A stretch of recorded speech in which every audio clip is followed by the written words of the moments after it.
My name is Jordan Clement, and I'm here today to talk about violence in the media. I'm here to inform you of the different types of media, how it affects our children, and ways to deal with this epidemic. Media violence can have negative effects on the emotions and behaviors of children. Media plays a major role in our society today. Breaking news comes almost instantly. The internet, anywhere you look, there's the media. And most of the media involves violence. The problem with that is our children are too young to understand the dangers of media, to understand how to interpret the media, and it's a problem that needs to be addressed. Understanding the media is necessary to understand media violence. There are many different types of media, and some of them are the internet, movies, television, radio.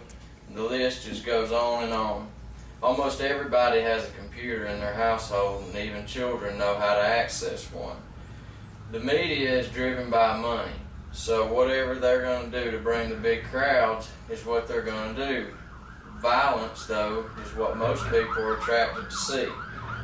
Any kind of shocking story that they have will attract a bigger crowd. The problem is our children are too young to view and understand this violence.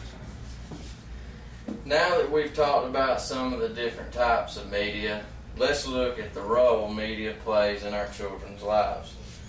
Children spend an enormous amount of their time viewing the media, whether it's on an iPod, listening to their music, watching movies, television, or on the internet. There's an increasing amount of violence in the media today.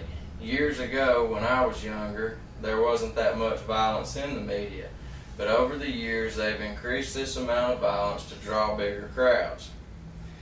But as I stated before, there are many different ways to access the media with the movies, radio, television. And there's so much violence in here, just like music videos, any music that your child listens to. A lot of them glorify violence, guns, and even murder. Now that we've seen the role that media plays in our children's lives, let's look at some of the effects that media has on our children. One of the most shocking facts I found was that the National Institute on Media and the Family stated that since the 1950s, more than 1,000 studies have been done on the effects of violence in television and movies.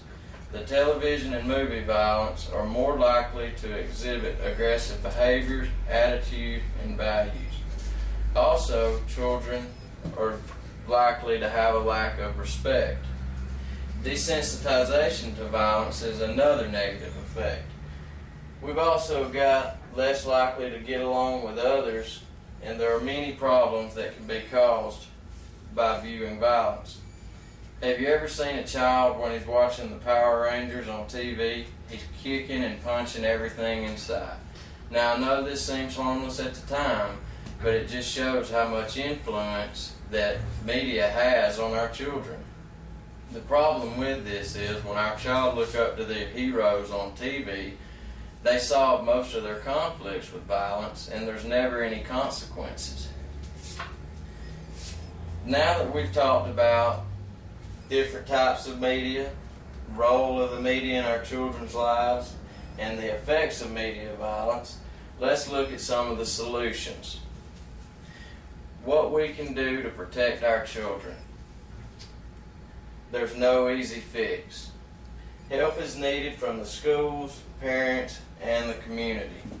First thing is the teacher's role. Teachers can relate to our children in a way they understand. A lot of times our teachers spend more time with our children than we do.